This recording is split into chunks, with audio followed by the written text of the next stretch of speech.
ایک ایک دن جو گزر رہا ہے یہ فیصلے کے دن سے ہمیں قریب کر رہا ہے، اور فیصلے کے دن کی جو سب سے بڑی علامت ہے کہ اب فیصلے کا دن قریب ہے وہ ہے فلسطین کے حالات.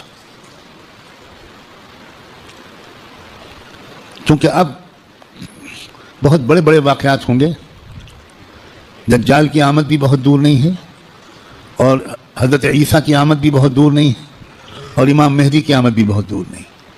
اب مسئلہ یہ ہے کہ اگر اب بھی ہم گناہوں کی زندگی میں لگے تو ہمیں اللہ دجال کے ساتھ کھڑا کر دے گا، توبہ کی توفیق بھی ہم سے چھین لے گا. حضرت امام مہدی کے دشمنوں کے لشکر میں ہم کھڑے ہوں گے. اب یہ دیکھو، یہ وہ وقت ہے، کچھ پتہ نہیں کس وقت اگلا قدم ہو جائے. جو نشانیاں اللہ کے رسول نے بتائی تھیں آخری فیصلہ کن دور کی، بڑی تیزی کے ساتھ آ رہی ہیں. اس میں ایک نشانی یہ تھی کہ بہت بھیانک جنگ ہوگی یہودیوں کے درمیان اور اصلی ایمان والوں کے درمیان. اس لیے جو کچھ اس وقت غزہ اور فلسطین میں ہو رہا ہے اس سے ہر ایمان والے کا ایمان ہزاروں گنا ہر منٹ میں بڑھنا چاہیے، اس لیے کہ وہی ہو رہا ہے جو اللہ کے رسول بتا کر گئے تھے. جس وقت وہ آپ بتا رہے تھے اس وقت تو فلسطین میں کوئی مسلمان تھا ہی نہیں، اور آپ یہ بتا رہے ہیں کہ ایک بھیانک جنگ ہوگی، خطرناک جنگ ہوگی، یہودیوں اور ایمان والوں کے مابین ایک خطرناک جنگ ہوگی.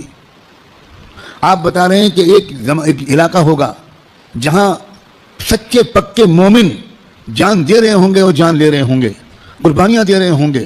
مسجد اقصیٰ کی حفاظت میں نوجوان جوک در جوک شہید ہو رہے ہوں گے.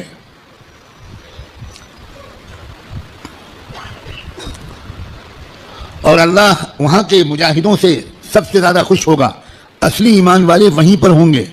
یہاں تک کہ جب صحابہ نے پوچھا کہ یہ لوگ جن کے بارے میں آپ کہہ رہے ہیں سچے پکے مومن، یہ کہاں ہوں گے؟ آپ نے فرمایا یہ بیت المقدس اور اس کے چاروں طرف ہوں گے، مسجد اقصیٰ اور اس کے چاروں طرف ہوں گے. بالکل ٹھیک وہی جو کچھ آپ نے فرمایا تھا اس وقت وہاں ہو رہا ہے. ہم لوگ اسی زمانے میں ہیں. آپ اس سے خوش ہوں یا آپ اس سے ناراض ہوں، ہم کو اللہ نے وہی زمانہ عطا فرمایا جس میں ہم اپنی آنکھوں سے اللہ کے رسول کی بات کو سچا پکا ہوتا ہوا دیکھ رہے ہیں. تو اس وقت وہاں جو ہو رہا ہے اس سے ہر لمحے ایمان کو بڑھنا چاہیے. یہ ہمارا ایمان کی مضبوطی کی وجہ. لوگ الٹا سمجھ رہے ہیں یہ جو کچھ وہاں پر ہو رہا ہے اس سے خوف اس کے دل میں آ رہا ہے جو سمجھا ہوا نہیں ہے. ڈر وہ رہا ہے جو سمجھا ہوا نہیں ہے.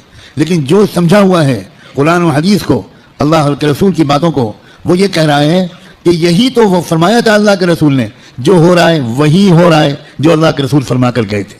اس کا مطلب یہ ہے کہ آپ کی نبوت برحق ہے، آپ سچے رسول ہیں. آپ نے اس وقت یہ فرمایا تھا جب اس کے کوئی آثار نہیں تھے. اب آپ نے جو آئندہ کے بارے میں فرمایا تھا کہ جو ہوگا، جب وہ ہو رہا ہے اور پچھلے 6 مہینے سے ہو رہا ہے، بلکہ پچھلے 75 سال سے ہو رہا ہے، جو اللہ کے رسول بتا کر گئے تھے، تو اس کے بعد میں جو ہوگا اس مقابلے کا آخری انجام، اس کے بارے میں اللہ کے رسول نے جو کچھ فرمایا وہ بھی یقیناً ہو کر رہے گا. اور وہ کیا ہوگا؟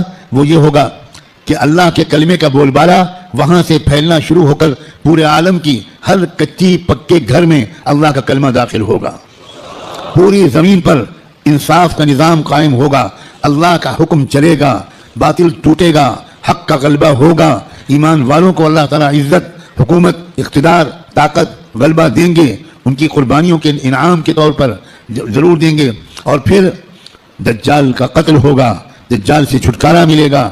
پوری دنیا میں لا يبقى بیت مدر ولا وبر الا وتدخل فيه کلمة الاسلام بعز عزیز او بذل ذلیل. اللہ کے رسول کی حدیث کے الفاظ ہیں کہ کوئی کچا پکا گھر یا کوئی خیمہ ایسا نہیں بچے گا جس میں اللہ کا کلمہ داخل نہ ہو جائے، طاقت کے بل پر یا قبول کر کے داخل ہو کر رہے گا. اس لیے لوگوں یہ بہت چوکنا رہ کر جینے والا زمانہ ہے. اگر اسی طرح غفلت میں رہے جس طرح اب تک جی رہے ہیں تو ہمیں خبر بھی نہیں ہوگی، اور اللہ کی طرف سے فیصلہ ہو چکا ہوگا کہ اس نالائق، فاسق، فاجر، خطاکار، گنہگار مسلمان کو میں دجال کا ساتھی بناؤں گا. یہ امام مہدی کا ساتھی نہیں بنے گا، یہ حق کا ساتھی نہیں بنے گا، یہ سچ اور انصاف کا ساتھی نہیں بنے گا، یہ مظلوموں کا خادم نہیں بنے گا، یہ ظالموں کا ایجنٹ بنے گا، یہ ظالموں کا مخبر بنے گا، یہ ظالموں کا دلال بنے گا، 4 پیسے کے لیے تھانے پہ جا کر مخبری کرے گا۔ یہ فیصلہ کسی لمحے ہم میں سے کسی کے بارے میں ہو سکتا ہے۔ ہو یاد رکھنا، میں نے اللہ کی توفیق سے اپنی بساط کے مطابق بہت لمبی بات کو چند جملوں میں سمیٹ کر آپ کے سامنے رکھ دیا ہے۔ قسم کھا کے کہتا ہوں، اس میں ذرا بھی مبالغہ نہیں ہے، فیصلے کا دن قریب ہے۔ اب اگر گناہوں کی طرف واپس لوٹے، اب اگر پچھلی زندگی کی طرف واپس لوٹے، جن غلطیوں کو چھوڑنے کا فیصلہ کیا ہے، بار بار اللہ تعالیٰ سے عہد کیا ہے، بار بار رو رو کر انفرادی اور اجتماعی طور پر یہ ارادہ کیا ہے کہ اب گناہ کی طرف واپس نہیں جائیں گے، دوستو اب اگر واپس گئے تو پتہ نہیں پھر دوبارہ توبہ نصیب ہوگی کہ نہیں، کیونکہ یہ جو دن اب آ گیا زمانہ، اس زمانے کو پہچاننا علماء کا فرض ہے۔ علماء کی ذمہ داری ہے کہ وہ اس دور کو پہچانیں۔ پچھلے دور کی روایتی باتوں سے کام نہیں چلے گا، اب آپ کو اکابر علماء کے پاس رہنا پڑے گا، کچھ مہینے گزارنے پڑیں گے، تربیت لینی پڑے گی، ان کا اعتماد حاصل کرنا پڑے گا۔ جب اعتماد ہوگا تب وہ آپ کو خاص خاص باتیں بتائیں گے، تب وہ آپ کو اپنے سینے کا علم منتقل کریں گے، تب آپ کو وہ امانت سونپیں گے، آپ کو ایک ذمہ داری سونپیں گے کہ بھئی کس طرح امت کے عوام اور خواص کو، امت کے مردوں اور عورتوں کو، اور خاص طور پر امت کے نوجوانوں کو کس طرح سنبھالنا ہے۔ سب سے زیادہ بنیادی بات اس وقت مجھ کو اپنے سے بھی کہنی ہے اور آپ سے بھی، وہ ہے استقامت۔ اب جمنا ہے، کہو انشاءاللہ۔ اب تقوی پر جمنا ہے، اب اللہ کی اطاعت پر جمنا ہے، اب گناہوں سے دور رہنا ہے، اور جیسے کوئی غلطی ہو جائے سب کام چھوڑ کے اللہ سے معافی مانگنی، دیر نہیں کرنی، کیونکہ پل پل یہ خطرہ ہے۔ جو واقعی زمانے کے تقاضوں سے واقف لوگ ہیں، وہ ہر وقت ان کا دل اس وقت فلسطین کی طرف لگا رہتا ہے، اور اس لیے کہ وہ بار بار تازہ ترین وہاں کی خبریں جاننا چاہتے ہیں کہ کہیں دجال آ تو نہیں گیا، کہیں کوئی ایسا دعویٰ تو نہیں ہو گیا۔ یہ غفلت کے ساتھ زندگی کے دن نہیں ہیں، غفلت کے ساتھ گزارنے والے دن نہیں ہیں، یہ بہت ہوشیاری کے دن ہیں۔ اور یہ بھی یاد رکھنا، الٹے سیدھے مقرروں اور مولویوں، الٹے سیدھے جو اپنے آپ کو عالم کہتے ہیں اور ہیں وہ جاہل، ان کی باتوں کے چکر میں مت آنا۔ وہ طرح طرح کی باتیں تم کو بتا کر تم کو غلط راستے پر لے جائیں گے۔ جو سچے پکے اکابرین ہیں، بڑے بڑے بزرگوں کی صحبت یافتہ، قرآن مجید کے مفسر، قرآن کو گہرائی سے سمجھنے والے، اللہ کے رسول کی منشا کو سمجھنے والے، پوری زندگی کے 24 گھنٹے اللہ کے دین کی خدمت میں گزارنے والے، جن پر وقت سارے بزرگوں نے اعتماد کا اظہار کیا، ان کی بات ماننا ہے۔ ورنہ سوشل میڈیا پہ جاؤ تو 50 انجینئر ملیں گے، اور 50 ڈاکٹر ملیں گے، اور 50 طرح طرح کے لوگ ملیں گے جو اسلامی پروگرام چلا رہے ہیں۔ ہمارے نوجوانوں کو نہیں معلوم کہ اسلام کی ویب سائٹس کے نام سے جو ویب سائٹس چل رہی ہیں، اس میں سے تقریباً 70% یہودیوں کی ویب سائٹس ہیں، اور باقی قادیانیوں کی ویب سائٹس ہیں، کچھ ہمارے ملک کے ہندوؤں کی ویب سائٹس ہیں جو اسلام کے نام پر چل رہی ہیں، اور اس میں قرآن کا درس ہوتا ہے، احادیث کا درس ہوتا ہے، مسئلے بتائے جاتے ہیں، اور ہمارے نوجوان وہ بیچارے بجائے علماء سے جڑنے کے وہ سوشل میڈیا سے مسئلے معلوم کرتے ہیں۔ ابھی مجھ سے چند دن پہلے یہیں کسی نوجوان نے پوچھا کہ ہمیں بعض مسئلے معلوم کرنے پڑتے ہیں تو ہم سوشل میڈیا پر جاتے ہیں، وہاں پریشان یہ ہوتے ہیں کہ الگ الگ سائٹ سے الگ الگ جواب ملتے ہیں۔ میں نے ان سے پوچھا کہ جب آپ بیمار پڑتے ہو تو سوشل میڈیا پر جا کر علاج کراتے ہو؟